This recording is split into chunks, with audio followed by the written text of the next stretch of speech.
That's gotta be an XP lane, Jawhead, right? I don't know. I It don't could know. technically go into the jungle so you can get early, like, That's also again, true. get That's an also true. EXP lead, like a massive EXP lead to keep this 1-1 in place. And then the Atlas to follow up with Burn X Flash. They got the counter engage for team fights. I last saw a Jawhead XP that really hurt in ranked games. This is gonna be this is gonna be an acquired taste. Woo! Okay, so I think that it will be the Martis in the jungle, and then you have the XP lane. You have the XP lane Jawhead. I don't know if it's great versus the Fredrin because Fredrin still has got a knock-up. So it means that your smart missiles might be easily countered by that fact. And also there's a dash from the Fredrin which you get easily. There's so many ways for you to dodge the one-shot combo in the early stages of the Jawhead. So I'm not entirely sure if that will work, but hey, this is Diablo. Right? It's Who am I to say? Right? I thought the same thing every single time I see Khalid and Badang. Yeah, He's a handsome devil. He's a handsome devil. He So, knows what it's doing. Here's the question as well, now for Burn X Flash, battle spells. Ooh, you're right about that. The battle spells is gonna matter, but Leo, take us into the land of Dawn. That I will. Here we go. If Burn X Flash is able to ride that momentum, they'll be sitting at match point, putting RSGSG way more deeper into that back foot. Let's go and see, finally confirmed. Yeah, no, it's a basic 1-1. It's the inspired 1-1. So yeah, if Diablo plays his cards right, he can burst down this marksman. So I haven't seen a lot of Jawhead fights going on. I haven't really seen a Jawhead versus a Fredrin. So what kind of matchup should we be expecting here? Yeah, like I said, right? It's also unfamiliar to me. I feel that you have a massive wave clear on the Jawhead compared to a Fredrin just because of the fact that you have the smart missiles. But like I said, you can dodge the one-shot combo of the Jawhead. So what he does now is to actually put some influence in the mid lane instead.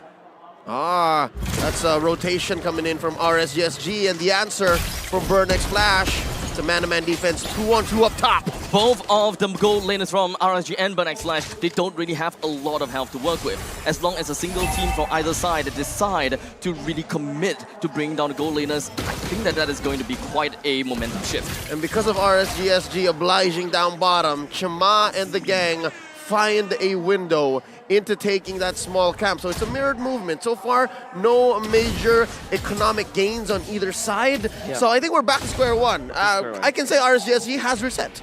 Yeah. By the way, just for the benefit of everyone, let me take you back to January of 2022 when Donut made waves in the Southeast Asian Games qualifier for the Philippines, where he played the 1-1 with the Inspire. He made it famous. Yep, that was even before it was a thing. Exactly. So, a year and change into the metagame, and right after Donut debuted it, suddenly it's one of the worst. It's not just about the aggression, it's also understanding the map. They're not only aggressive when it comes to kills, they're also aggressive when it comes to like spreading their influence in the map. Great toss onto D7, but unfortunately that did not yield much dividends. D7 is still capable to join into this upcoming teamfight for the very first turtle.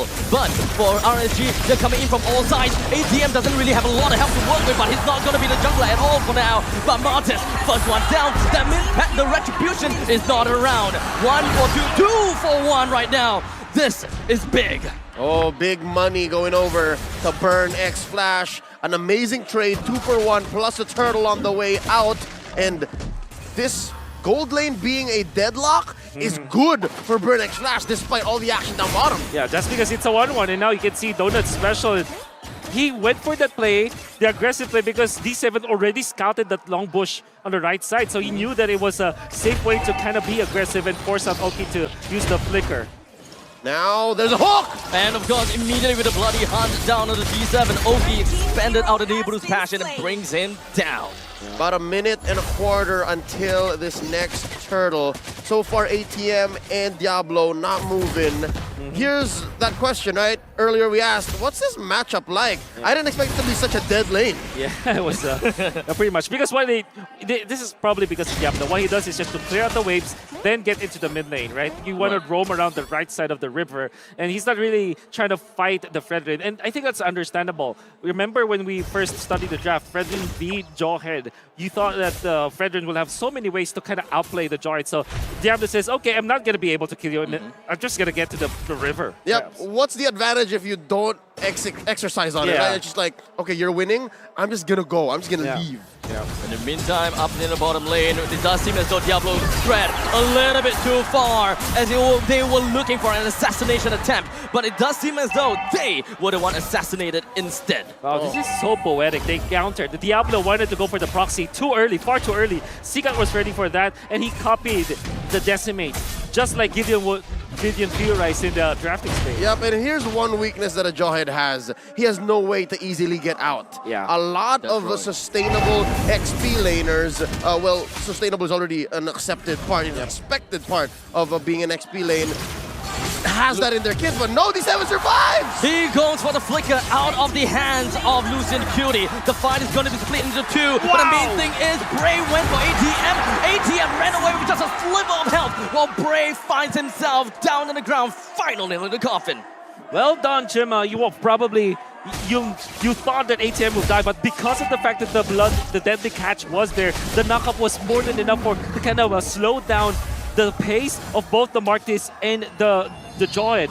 Two heroes that can immediately eliminate one hero, but because of the deadly catch to counter, they slowed down the pace. They were able to get the turtle out retreating this Bray Martis and then win the battle afterwards. But it does seem as though D7 went for a single man pickup onto Lucian Cutie with the fatal links, and Donut finds himself with the weakness proc onto Roy. Roy doesn't really have a lot of help to work with, but Bray moves onto the backline with the Decimate down onto Donut and connects from Roy onto Seacat. And that's an engagement that Burning Clash thought initially they won, but so far, it looks like there was more space for them to move around closer to mid. And of course, the capitalization from RSG. The past 2 to 3 minutes, I'm guessing RSG is at home here. Yeah. Despite the early kills on Diablo, and of course, Bray having a tough time being one of the main frontliners. This off by Lucian Cutie! Right underneath the turret, and Roy comes in from behind. Gets the Astro Spear sniped onto Jamar, but it's not quite enough to bring him down, unfortunately.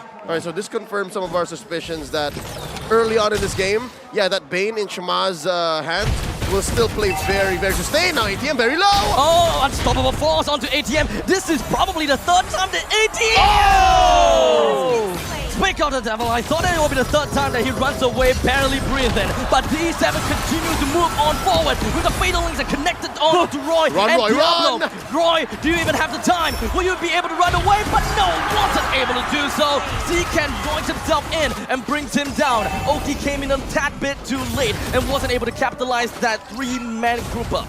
Buying time for this next turtle take. It looks like RSG understands that they're also playing on a timer. 100%. I really like that play from Oki. It's really underrated because what he did was to clear the wave. In fact, focus on the lane so that they can defend their bottom lane turret. Oh, the bloody hunt down on the Seacat. Diablo as well. Lucian Cutie is just going to be appearing right behind of the main line of the next flash. But Atlas comes in. He will be able to get a kill down onto the Jawhead. ATM finishes off Diablo and finishes off onto Bray. As such, no retribution. This is the second time that Bray did not manage to get much from the turtle. Oh, here is me thinking that ATM will not have a good time in this game as the X-Blade favorite, but my oh my, he survived once again, was able to pop the ultimate after the fact that they already received so much damage coming out from RSG. Then they win the turtle fight once again. It was ATM just landing the perfect usage of the taunt so that they will catch two people, and then of course Chima will be the one to deal us damage. Lucian Cutie face checks into the brush where Shamar is, but at least it's gonna be a-okay. He's not dead just yet. All right, it looks like RSGSG's comfort earlier in the aggression in the trading was going for the away D7! It doesn't seem like the Fiddling did much onto Diablo, but the entire team of Burn X pushed themselves on forward in order to secure the second tier. Was that an unstoppable force dodge? Yes. Yes, that it was great. It was a pushback. Pixel perfect. So yeah, this shows that Diablo has been using this. This shows that Diablo knows the extent of the kit that one Jawhead has. And as I was saying, right, this false sense of comfort that RSG was allowed to have, given by Burn X Flash, is now going to hurt more as we go into the mid-game spike. Because, yes, you are getting hooks. Yes, you are missing out on these massive fatal links, but re-engage potential is huge on Burn X Flash right now. 100%. Really liking how both teams are playing. In fact, it's like an RSG almost losing the entirety of the early game but recovers. But now the recovery was back in the hands of Burnex Flash, now being aggressive. This is the Cambodian aggression we were talking about. It was also 9 minutes in the previous game, so maybe now this is the timer for Burnex Flash. Something I'm wondering is Bray slowly getting overloaded because, again, it's odd to say that as a Martis, you're one of the first to face check, you're one of the first to actually front line. Don't you want to be a finisher too? Because, again, Diablo's having a hard time as well.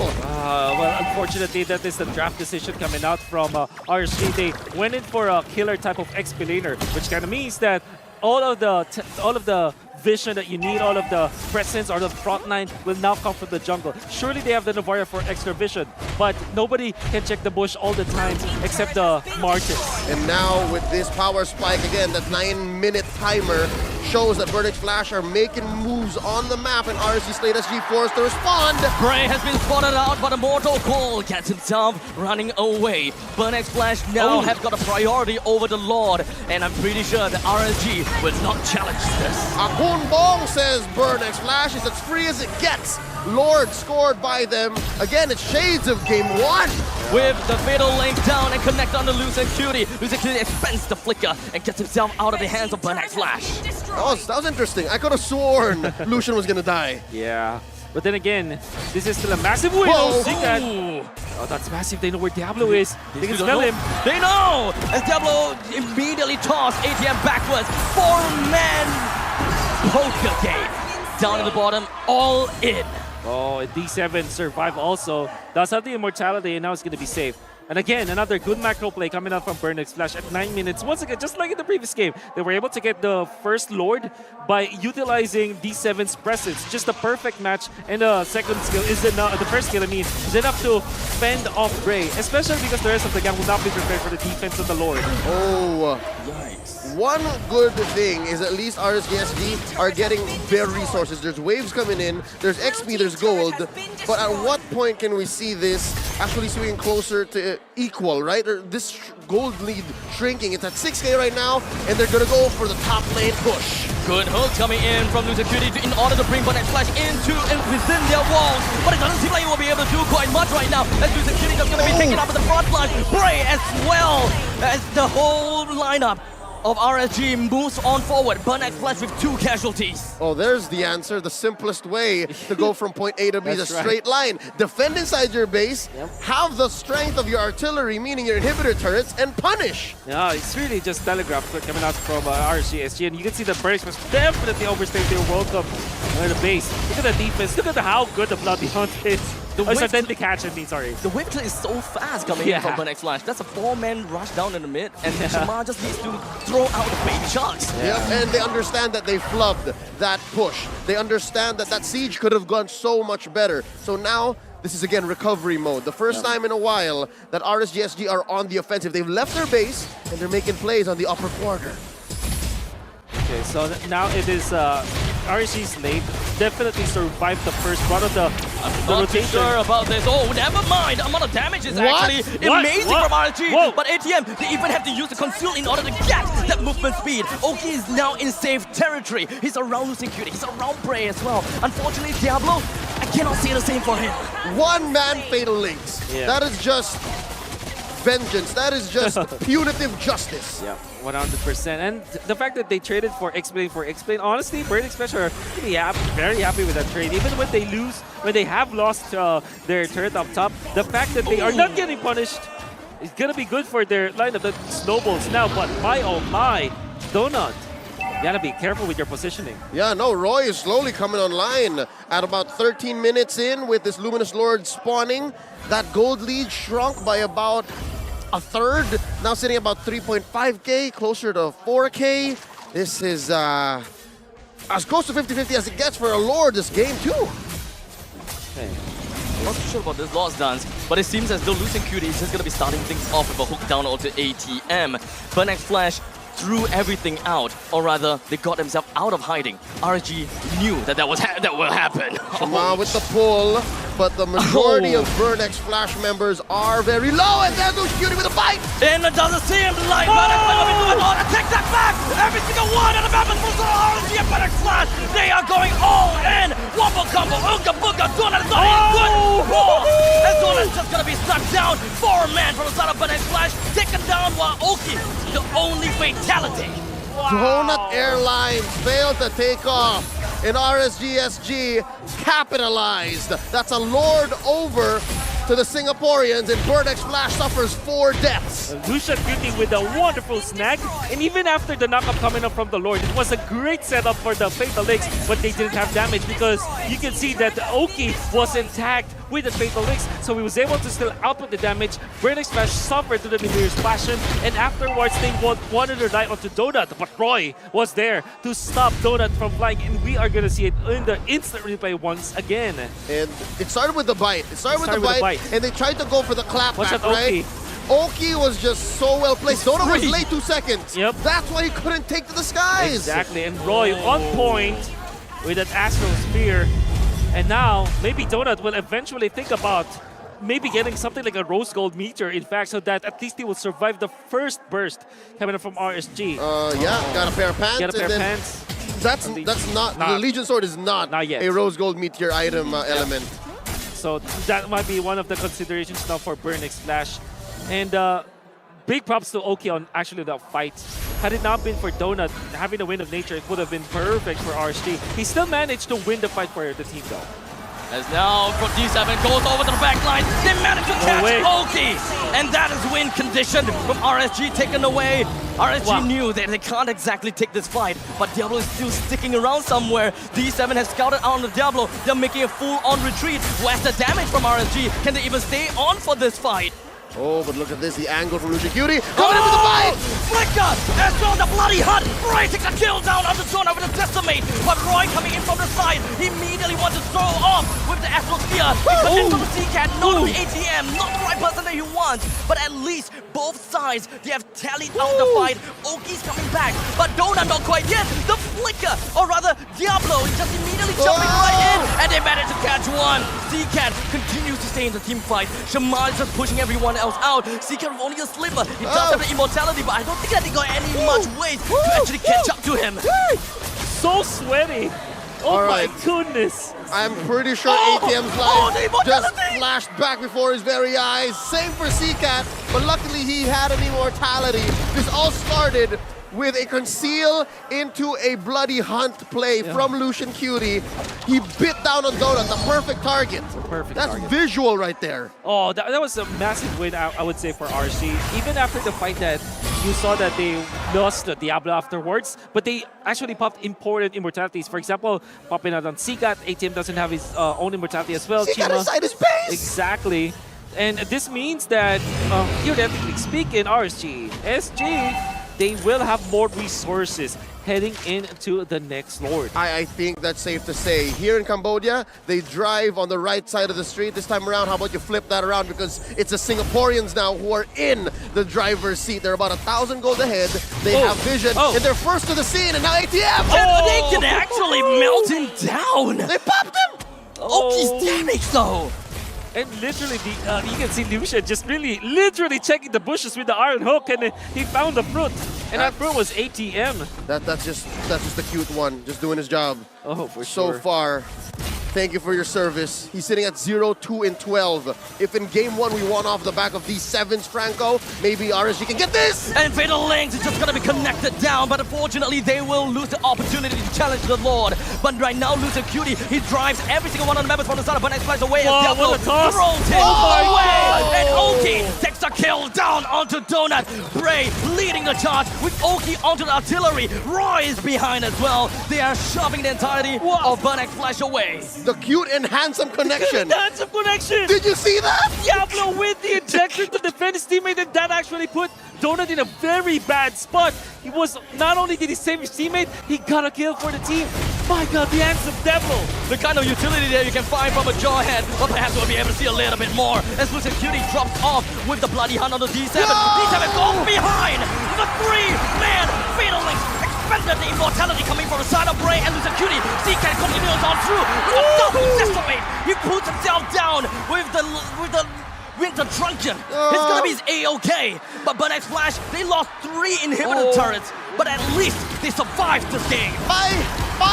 That's 3 in Kamai! He got triple kill, and now there's another fight! They want to continue onto this fight. Diablo joins into the fray, tossed ATM away, but D7 wasn't able to continue from this fray. Alright, it's interesting how RSGSG are still Oh my picking God. fights, despite just there being 2 left. Oh, this is a 5-man push! This could be it! A 5-man push right down. D7 wants to proxy in between and will want to stop Roy as well as Double from doing anything at all. The deadly cap pushes right on, and Donut hammered down on the crystal!